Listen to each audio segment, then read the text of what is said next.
Hello there, welcome to Caketastic Cakes. I'm Jen. I'm going to show you today how to make Jack Skellington from Nightmare Before Christmas. And this is a graduation Jack, but you can still make the regular Jack. And if you like it, please like and subscribe. And here we go. Start with some white gum paste and roll it out thin on one end and leave it as kind of a bulb on the other end. And that's going to become his torso and his chest. Cut off the extra of the white that's sticking out there and then run the whole thing through on a lollipop stick or whatever kind of skewer dowel you're working with there. And when I ran the lollipop stick through it, I did it more toward the back so that way his back would be flatter. That's also why I'm laying it down on the counter there. And his chest will come out a bit and he'll have space between that and his neck. Now I'm rolling out black. This is going to become his jacket that goes around his body. We're going to do the arms and everything separate, so don't worry about that part yet. Trim off the top, trim off the bottom, just so it's a starting point is all this is. Grabbing the torso, I'm going to I don't know what I'm doing. Can't talk. Anyway, line it up at the bottom, make your cut so you can measure it out. You got to leave extra at the top so when we make the jacket onto the torso, you can roll the top over to make the collar of his jacket. So don't trim it too short or perfectly. You see how there's a little bit extra at the top there? That's just what you want. So once again, you lay it on, and now I'm going to close it up. He has his jacket tight. It's buttoned underneath of his chest, but it's opened to expose kind of his chest and then his bow tie later. So that's what I was doing there, was just kind of measuring it out, getting the feel of where it would go. I'm using a biscuit cutter. It's just a circle cutter to measure it out. It's going to help follow the curve of his body by cutting it out like this. So once again, you're just kind of estimating, trim it away, see how it fits, trim a little more away. You can always take more away. You can't put it back, so go gently with this. Don't go crazy or anything. So I'm wrapping it around, and his collar, because it kind of flares out, I'm going to cut it at an angle. That's what those little marks were, those little pressure marks I just made were. And once again, using my knife, trim it off. That edge was a little sloppy, so I just rounded it off a little bit. And then I'm going to attach it. I spread water. You can see it shining there in the light. A little bit of water on there. Lay it down gently, nice and easy, nice and centered. And then start pressing it together. Press it together from the bottom. And you want it to just meet and close. You don't want a whole lot of extra, and you certainly don't want a gap. But if there is a gap, it's not as bad because you can kind of pinch it together.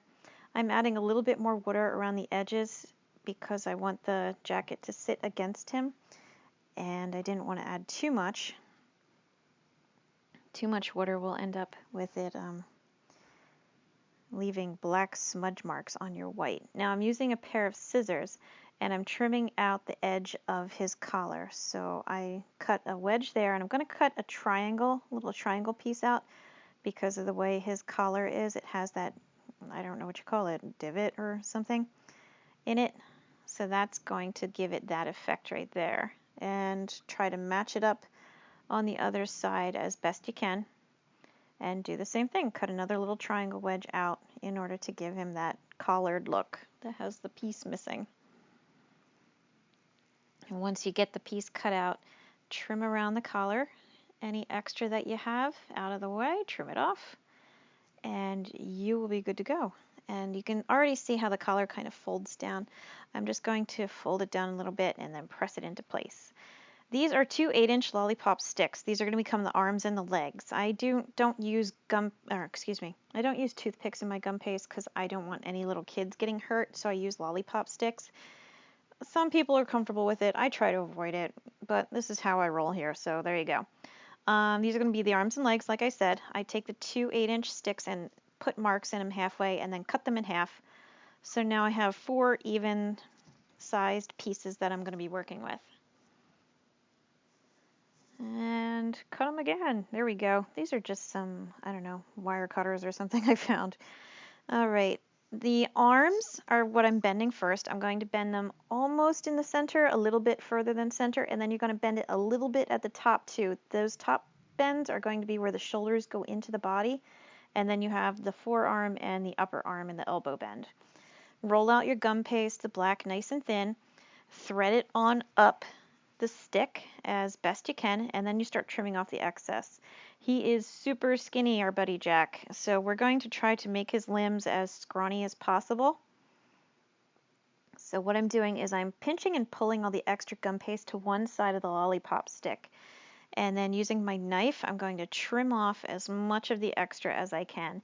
Now be careful when you bend the elbow or the arm or the leg or anything you bend, it's going to thin out that spot of gum paste. So you got to be careful. You might have to pad that spot up a little bit, but it'll be okay. And like I said before, that shoulder is poked in right underneath his collar. So the same thing with the other arm. I rolled out the gum paste, threaded it up the piece. So you can see where I'm holding onto it, onto the lollipop stick. That's going to go into his body. Trim off all the extra that you can. Once again, we're trying really hard to maintain that nice skinny skeletal look that he's got going there. So, and this is just a regular old kitchen knife that I fell in love with. I just think it's a great little paring knife. I think it was at one point. I'm using the other stick just to make a hole, and that's where the arm is going to go. You can actually see me do it well here. This is just a guide hole. You make the hole, add some water, stick that paintbrush inside of it, press that one little exposed piece of the shoulder into the hole that you just made. And I use this, I don't even know what it is. It's just a shaping tool. I love it. I use it all the time. And just press the extra gum paste into the hole just to kind of give it a firmer feel and lock it into place. This is going to become the leg. Just like we did before. We're going to take those lollipop sticks, bend them in half, right in half this time. Or as close as you can. It kind of doesn't matter. You'll still get the good look out of it. And be careful. I don't know if you guys work with lollipop sticks, but if you bend them too hard, you can snap them in half. So be careful when you bend them that you don't do that, because then you have to waste a stick pretty much. So there you go. I did the same thing. I ran it through, pinched it, cut it. There you go. And I'm making the guide hole just like before, kind of like, if I don't know if you have something you're using a drill with, you drill the pilot hole first and then you screw it in. Same idea here. He's going to be sitting with his legs hanging over the side of the cake, so that's why we're going with this angle and this approach right here. I'm also making a second one at the same time as this that I didn't show because I didn't feel like it mattered. And the other one is sitting crisscross applesauce style for all you people with kids out there. So you can pose them pretty much however you want. I don't have them standing because I do have to mail these guys, and if their limbs are overlapping each other, there's more support when I mail them, but do you, okay? So here we go. Stick that other leg in. It was made just like before. So you can kind of see the knees are a little bit knobby because I had to have a little bit of extra gum paste there to cover up the bend. And don't worry about the ends of his hands or feet yet. We're going to take care of that. Using that tool, I'm just pressing in a little of the excess gum paste just to seal the deal a little bit better. And reposition the arms because we're going to be adding hands pretty soon and we want it all to look lovely. All right, so there we go. So far so good. We got a body going. Now here comes the white. The white gum paste. We're going to do the neck first. I just rolled out a little ball of white basically. Pushed it down over the stick where it's sticking out the top. He's got a really, really long neck. And I'm doing the same exact thing as I did with the arms. I wrap it around, and I pinch and pull. All that extra I'm pulling off to the back because I'm going to end up cutting it off. And if there's any mark or anything, it's better to be in the back where people will be less likely to notice it. I'm using scissors, 1, 2, 3, snip, nice and easy. And yeah, there you go. He's got a neck now. I'm using those same clippers from before and trimming off the extra of the stick because he doesn't have quite the giraffe neck that he would have had there. I'm also using my knife now to flatten and make a clean cut for his neck so his head won't be ridiculously long. It'll just be really, really long because that's better. Yes. He probably, yeah, I don't know. Anyway, all right, now I'm working on the head. To make the head, you're going to make a ball. You're going to flatten the front of the ball. As you can see there, like the front is kind of flat. Using that lifting tool, I'm going to reach in and lift up, pick up pretty hard so it forces basically eyebrows, for lack of a better thing, because he's a skull head, but basically eyebrows. All right, because his eyes are very, very expressive. So that's what I'm trying to do here is give him a good lift, make him seem very interested in what's going on, because who wasn't super interested in sitting through their graduation ceremony, right? All right, so now he's got his two eyes, and using the very tip of my blade there, I'm going to carve a mouth into his face. His mouth is very long, it's very thin, and it really twists up high into his cheeks when he's happy. So make sure you go for that. You can see I pressed a little off there, made a little extra mark, but don't worry about that. We can fix that kind of stuff. Okay, so now he's got a really, really, really big smile. Now to make the little marks that go up and down, I don't know if they're supposed to be his teeth or what. I'm just taking, again, the tip of my blade and pressing it in and pulling it down a little bit to make line pressure marks that hashtag, that hash, crisscross the line of his smile. So there you go. He's got a mouth and eyes. I'm using this little pokey tool. That's the official term. You can Google it. To give him nostrils. His nostrils are inside his eyes, up close, and they are uneven, so don't make it even, because Tim Burton doesn't do anything symmetrical, which is lovely sometimes. And I've got his whole face done. I'm just putting another little pilot hole there, so his head will sit on without me totally misshaping it.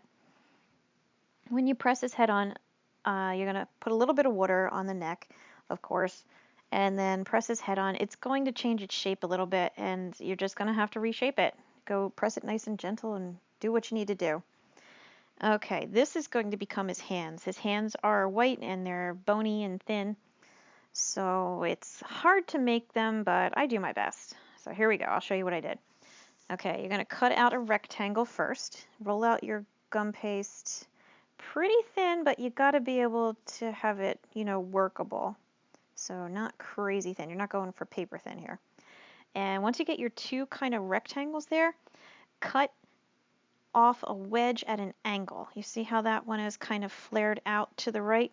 And this one is going to basically do the same thing, but going the other way. We're going to flare out to the left. You see what I did there? Those are going to become his hands where it tapers close at the bottom, are his wrists. You want them to match up pretty close to the width of the arms that you make.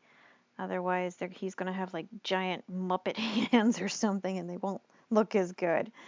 I'm using my X-Acto knife. I'm cutting a little thin line and taking that tip off. Those are going to become his thumbs. And then I cut straight out to cut a triangle out to make it look kind of like mitten hands, if you will.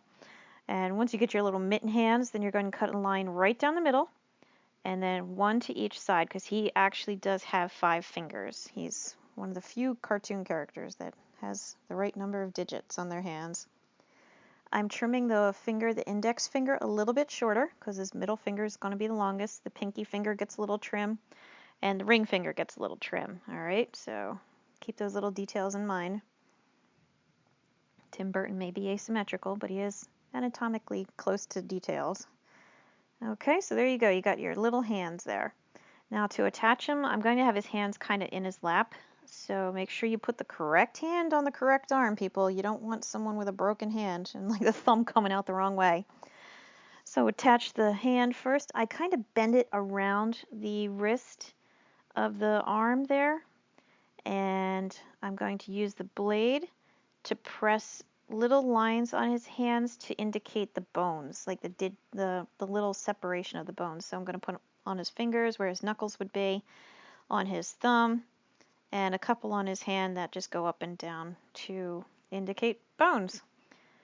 And just wrap his fingers around his leg once you get him into place and press it down. Make sure, like I said, make sure to get it pretty nice and tight so it's coming out of that wrist. And it's not just free floating like a giant, I don't know, #1 foam hand like at baseball games or something. Same idea with the other hand. All I did was press it on, put those lines on, bend the fingers over the other wrist, and then there you go. Okay, these little balls are going to be his shoes. He wears teeny tiny little shoes with teeny tiny little heels on them. So I basically made a small little circle and kind of pointed it. That's all I did. So using the tool and some water, I'm going to press it up into the bottom of his leg. His shoes are just a tiny little detail, like there's not a lot of detail to them. It's just a little touch that you have to add, but keep him tiny. He has tiny little feet for some reason. I don't know why, but he does. And he manages to walk around pretty well in it, even in the snow. So what I did with the one foot, I'm going to do with the other foot as well. Going to add some water to it, going to shape it into kind of a, I don't know, kidney bean maybe, if you want to go with that shape. And press it on into the bottom, and there you go. See that? It looks like shoes now. Okay, this is going to be his bow tie, his big bat-winged bow tie. So cut a rectangle, keep it on the thicker side. Well, I guess if you're doing it yourself and not going to mail it, it doesn't have to be too thick. Anyway, I digress. All right, you get your size that you want. It really flares out the sides, so make sure you have it long enough and cut it out so it's like two triangles meeting in the center. I guess you could cut them completely into triangles. I keep it together just for the sake of stability. And using a small circle cutter, I'm going to cut two little wedges out from the ends of what's going to become the bat's wings. Keep the one on the top bigger and out more than the one on the bottom. You see how I did that? And once again, they don't have to be perfectly symmetrical. If you are not going to mail it, you can make them much more pointy than I did. So a little more true to character, but in the mail, something like that breaks off. And then you get angry messages and then you cry because you worked so hard on this. This is going to be the little bat face for the bow tie. It is literally a kind of a teardrop shape that I used a straw and took a nip out of the top to make it kind of arrowhead shaped. I used my one tool to press two little divots that I'm going to fill in with the eyes. There you go, those little tiny white dots I have in my hand. Those are going to be the eyes, and once again, there you go, bat head. Don't worry about the symmetry. Remember, Tim Burton is forgiving like this. A little bit of water, press it into place, and leave it on the side. Now, you see I did put it on the side. It's because I need it to harden. If you stick it on right now, the wings are going to droop on you, and it won't stick out properly. So put it to the side and let it harden up. We'll come back to it later. I am filling in his eye sockets right now with some black gum paste. You don't want to actually fill them in. You just want to line the inside. So you take a small ball on the end of your tool and press it in real hard and just kind of like make a fill in the cave basically. Now that the wings have sat for a little while, they stick out a little bit of water and you attach it. Okay, these are where the pinstriping comes in. I know some people might have white food coloring. Good on you, man, if you have it. I haven't been able to find it. I haven't looked too hard either. But what I'm doing here is once he hardens, so you might have to let him sit overnight, is I'm just taking my tool and scratching him. And this actually does work. So I'm just making scratch marks all up and down him to imitate the pinstriping of his suit. So you go around the collar, you go up and down his body, you go up and down his arms and legs, and that part is super tricky. I'm going to show you a little trick for that in a second. So there you go. I went around his whole torso. And yeah, make sure you have as many lines as you can get in there because his stripes are super tiny and there's a million of them. Oh, there's my sitting one. There you go. You can see him here. Okay, for the arms and legs, I just do a little bit at a time through my fingers. I'm going to show you. Yeah, right here. I use my fingers to guide the blade so it doesn't go crooked as much because when you're doing his arms and legs, you're going to be zigzagging all over the place and doing lines that don't quite make sense. And it will happen, so don't worry, just keep adding more on top. And you'll get him all nice and stripy. And once his bat bow tie is good, just 3 scratches, one for each peak of his wings, and that's it. Now, if you just want the jack, stop here. You're done. If you want a little more detail, you can put a little black in his nostrils or something like that. Otherwise, you got yourself a jack. This was a special order that they wanted him to be wearing a graduation cap, so I'm going to take you guys a little further. Hopefully you'll keep going because don't you want to see what I do? Isn't this interesting? The answer is yes. Okay, so I made a square, as you can see, and a circle. The circle is going to be the little cap part, and of course the square is going to be the mortar board on top. I used a little bit of water, stuck it on his head, and I did not put the square on yet because it's kind of the same idea as the bat wings. If we put it on right now, it's just going to sag and droop. So I'm going to put it to the side to let it firm up for a little while before I put it on top. What I'm doing right here is I'm making the tassel. I took some black and some white, rolled it out very thin. This was very thin, guys. and I kind of just chopped carefully the edges to make it all frilly. I cut off the extra, there we go. And then I took what I made and then cut it in half. Good job, me. Okay, cut it in half again. Oh, I faked you out. You thought I was going to pick it up. It's been a long day. Don't mind me. Anyway, it's a little bit of a size difference there, as you can see. So all I'm going to do is trim off the white so it's the same length as the black. I'm not going to show you all the details of me trimming it off, but here we go. I trimmed it. There, you get the idea. Now all I did was layer it up like a sandwich, black, white, on top of each other. And then using my blade, kind of spread them out, the tassels, pull them around a little bit so they come apart a little, and roll them up at the top, not at the bottom, because otherwise you're going to push all those tassels you just cut. Tassels, that's a word now. You're going to cut them and mess them up. So you don't want to do that. Just at the top, roll it together so it just merges together. And I'm making the cord that goes to the center of the hat. Black and white, really, really thin. Twist it together. No special tricks there. And just roll it nice and tight. Tighter. There we go. And lay it out, see where it lines up, because you want it to go to the center of the hat. Perfect. Now I'm going to use a little skull to sit on the top of the hat to hold his the tassel in place, basically.